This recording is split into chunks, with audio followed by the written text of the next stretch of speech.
Welcome to the first video on the last section of chapter 7. So here we're looking at static rigid bodies, and in this part we'll look at one particular style of exam question involving a uniform rod, and then in part 2 we'll look at a very common exam question involving ladders. So here we have a uniform rod AB, and it's of mass 40 kilograms. Now the fact it's uniform, we know straight away the weight acts at the centre. So then if we put our distances on, we're told that AC is 8 metres and the whole rod is 10 metres. So therefore the distance from A to the centre is 5. We know the part at the end is 2 metres, leaving us with 3 metres between the centre of mass and our peg at C. Now we're told that the rod is in limiting equilibrium. And this may sound obvious to some of you, but I will just clarify this again. If it's in limiting equilibrium, if you just think common sense wise, there is no way it could slip to the right. I mean, that would be a little bit freaky, wouldn't it? So therefore, the only way it can slip would be to the left. So if it's in limiting equilibrium, we therefore know our force, and it's limiting equilibrium. So straight away, you can write our force as mu times R, where R is the reaction force at right angles to the point of contact. And the other force that we haven't put on yet is our reaction from resting on the peg at C. And again, that's going to be at right angles to the contact, and we'll call that N to define it as being different from R. So there we have all of our forces. The first task is to find the magnitude of the reaction at C. In other words, find the value of N. Now we've got two unknowns here, mu and R. So if you think about it logically, it makes sense to do moments about A.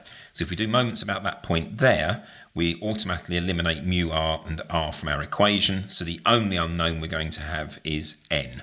Therefore, we can obviously find out n in just one equation.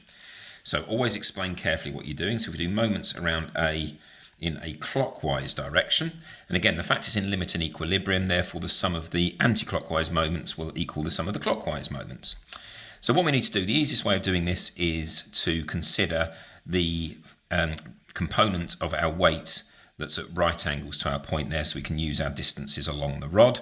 So here, if I just pop in the degrees there of 15 degrees, we can see that the clockwise moment about A is caused by that component of the weight, which is going to be adjacent to the angle. So we've got 40g cos 15 degrees multiplied by the distance from A, which is 5. That's the only clockwise moment, so that has got to equal the anti-clockwise moment, and obviously n is already at right angles, so that's just going to be n multiplied by 8. So if we work out the value of 40g cos 15 multiplied by 5 and then divided it by 8, we get our value for n, which is going to be 236.65 and so on. So n is 240 newtons to 2 significant figures there. Now for part B, it's asking us to find the coefficient of friction between the rod and the ground. So therefore find our value for mu. Now I think the easiest way to do that is probably to resolve now, because we've got two unknowns, r and mu. So if we resolve, first of all, horizontally, so therefore we're going to have mu times r, and that's going to equal, now r is obviously at right angles, 40g is at right angles, so it's just our component of n. So again, you can see that the angle of 15 degrees will fit in there. So we want the component going against mu r, the horizontal component, so mu r has got to equal n sine 15 degrees. Now obviously we know n. Still substitute the value of 236.65 into there, so leave that in your calculator. But before, we've still got two unknowns, mu and r, so we need to find out what r is. So to find that, I should say, we'll resolve vertically. So we have r plus n cos 15, the component that's adjacent. So n cos 15 degrees, and that's going to equal 40g, which is our downwards force.